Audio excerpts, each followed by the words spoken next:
ऐसी गलतियां की हैं जिसको मैं कभी भी ये कहूँगा कि पूरी जनरेशन, आने वाली जनरेशन कभी गलती से भी ना करे।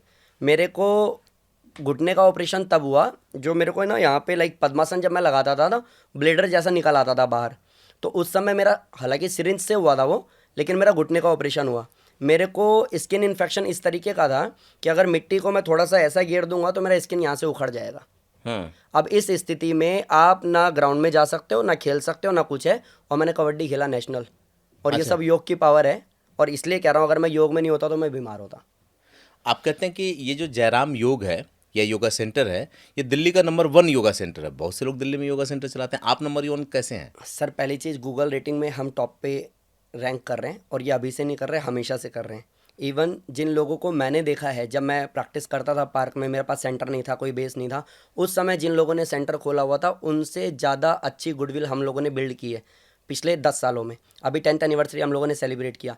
रीज़न कि ये विशेष क्यों है या ये नंबर 1 क्यों है, तो हम जो लोगों को कमिटमेंट करते हैं, वो भी तब जब सोशल मीडिया में शोशाबाजी पे या एल्गोरिदम पे आप शोर मचा के 30 सेकंड लोगों को रोक लो तो आपकी वीडियो चल पड़ती है। तो वहाँ हम लोग लोगों को झूठा प्रॉमिस नहीं करते।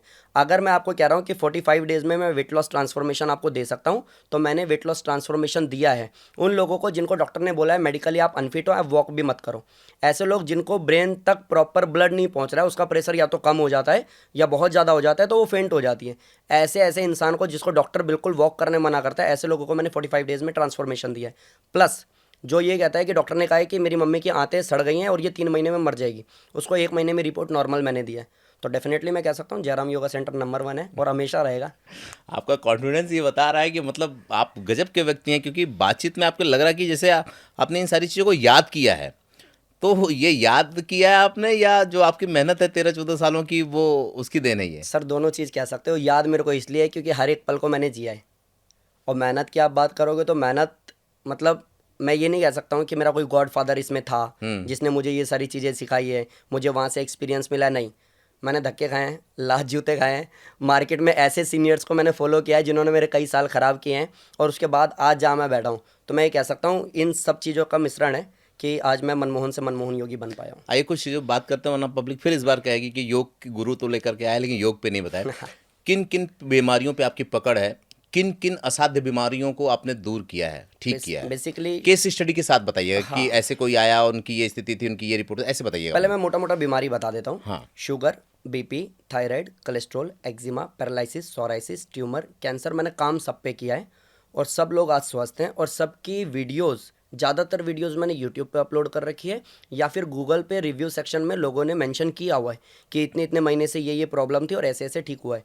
बात रह गई कि आपने कैसे ठीक किया, कि क्या किया, तो उसमें बहुत सारे ऐसे उदाहरण, like sugar, BP, thyroid normal है आज हर घर में। इवन मेरे पास कोई आता है ना, तो इंक्वायरी करने के लिए हम पूछते हैं बीमारी क्या है। सर बीमारी कुछ नहीं है, बीपी बॉर्डर लाइन पे है, शुगर तो हम लोगों का हमेशा से रहा है, मतलब ये कोई बीमारी नहीं है, ये काउंट कर नहीं रहे, उनका माइंडसेट ऐसा है। बाकी मोटापा आप देख ही रहे हो, यही है जो है, बाकी नी पेन होता है कभी कभी। तो इस तरीके से वो सारी बीमारी गिनवा देते हैं और कहते हैं बीमारी हमें कोई सी नहीं है। तो लोगों के माइंडसेट की वजह से जो वो गर्त में जा रहे हैं, परेशान हो रहे हैं, उनको हम लोगों ने रिकवर किया है। और उसमें ऐसे उदाहरण हैं, जो एक बच्चा मेरे को अभी याद आ रहा है कि मैंने योगा डे करवाया, योग दिवस हम लोग बड़ा करते हैं, बहुत सारी भीड़ रहती है। मैं वहाँ ऐसे ही बोल रहा था कि योग से हर एक बीमारी का इलाज है, जहाँ मेडिकल साइंस हार जाती है वहाँ योगिक साइंस की शुरुआत होती है। तो एक मैम आई मेरे पास में, और उन्होंने अपने बच्चे को ऐसे पकड़ रखा था कि सर मैं इसको छोड़ूंगी तो ये गिर जाएगा सर, ये बचपन से कभी अपने पैर पे सही से खड़ा नहीं हुआ है, चला नहीं है।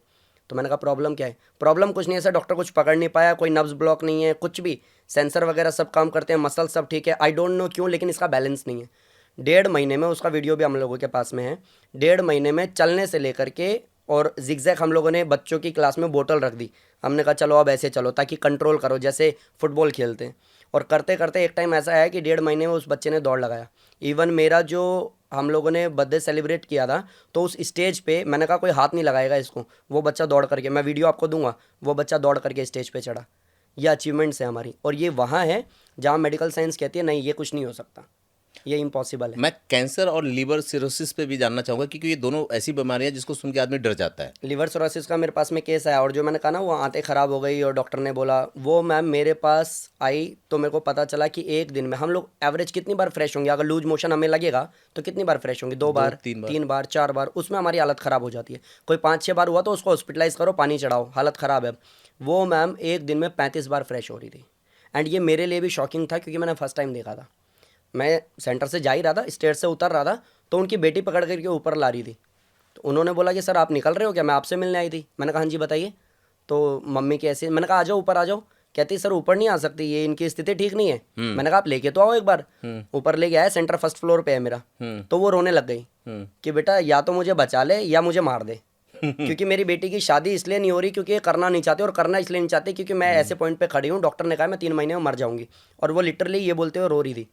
मैंने सबसे पहले उनको गले लगाया, मैंने कहा 1 सेकंड शांत हो पहले, और मैं आपको एक प्रॉमिस कर रहा हूँ, 1 महीने तक एक बूंद भी आंसू मत गिराना, मैं आपको ठीक कर दूंगा। वो वीडियो ही मैंने यूट्यूब पे डाला, मैं आपको दूंगा। 1 महीने में रिपोर्ट नॉर्मल आ गई। आज भी रनिंग स्टूडेंट है मेरी, 3 महीने से ज़्यादा हो चुके हैं, जीवित है, बिल्कुल स्वस्थ है। हम्म।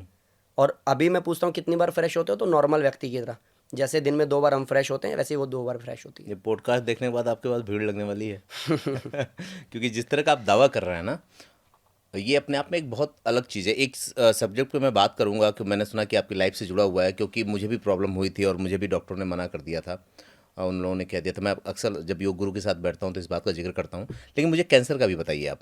अच्छा। एक केस स्टडी जो आपके पास, आपने भी कैंसर का। बेसिकली क्या होता है कि कैंसर में सेल्स हमारे खिलाफ काम करते हैं। उसको मैं मोटी भाषा में समझाऊं, क्योंकि मैं बहुत फॉर्मल होऊंगा तो मेरे को पता है ज़्यादातर लोग नहीं समझ पाते।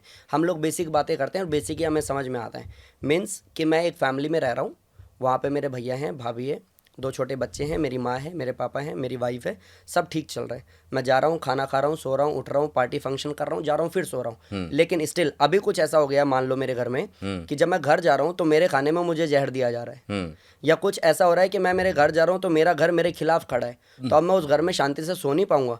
तो हमारे सेल्स जो हमें इम्प्रूवमेंट में, हमें डेवलपमेंट में, हमें हेल्प करते हैं, वही कहीं ना कहीं कैंसर में हमारे खिलाफ हो जाते हैं। हर दिन के हिसाब से वो ग्रोथ करते हैं और जल्दी से जल्दी इंसान को डम कर देते हैं और इंसान मर जाता है। एंड जैसे ही आप अनुलोम विलोम प्राणायाम की मैं अगर बात करूं, अनुलोम विलोम प्राणायाम आपके शुगर, बीपी, थायराइड से लेकर के अपने सेल्स पे, हार्मोन्स पे काम करता है, अपने केमिकल पे काम करता है, अपने ब्लड फ्लो पे काम करता है।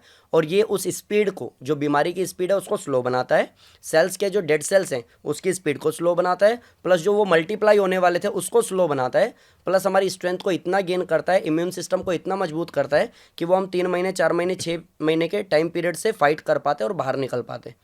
और ये मैं इसलिए बोल रहा हूँ क्योंकि एक मेरे पास में व्यक्ति थे, कोविड में मेरे को पता चला। उससे पहले मैंने उनको देखा था, मैं गाड़ी पार्क कर रहा था तो मैं मामा जी बोलता था उनको, उनका बेटा मेरे पास योगा करता था। मैंने कहा मामा जी आप बीमार हो गया, तो उस समय उन्होंने नहीं बताया। और इंडिया में ये मेंटेलिटी है, अगर आपको ऐसी कोई बीमारी हो गई तुरंत मत बोलो किसी को। हाँ, वो डरते भी हैं थोड़ा सा, ये हाँ, लगता है कि क्या लोग सोचेंगे और मेरे या बारे लोग बाइकआउट कर देंगे, दूर हो जाएंगे और वगैरह वगैरह।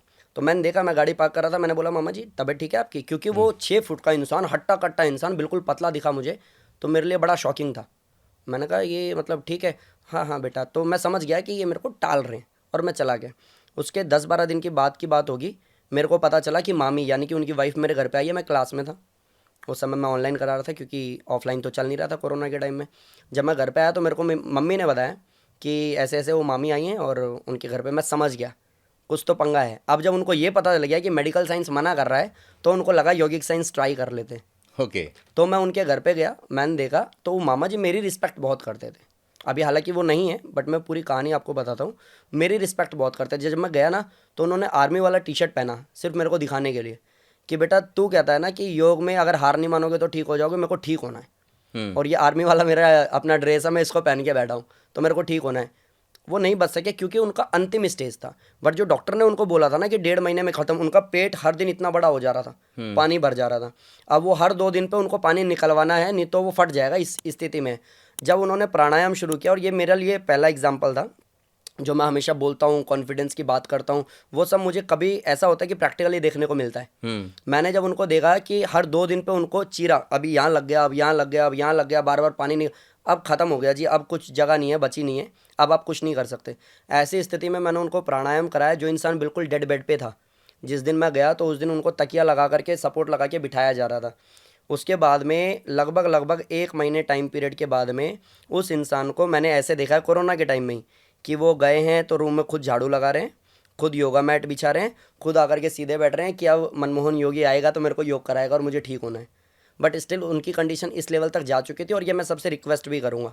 हम कई बार मेडिकल साइंस या हकीम के चक्कर में इस हद तक चले जाते हैं कि लास्ट में हमें माइक्रो सेकंड भी मिलता नहीं अपने ऊपर काम करने का।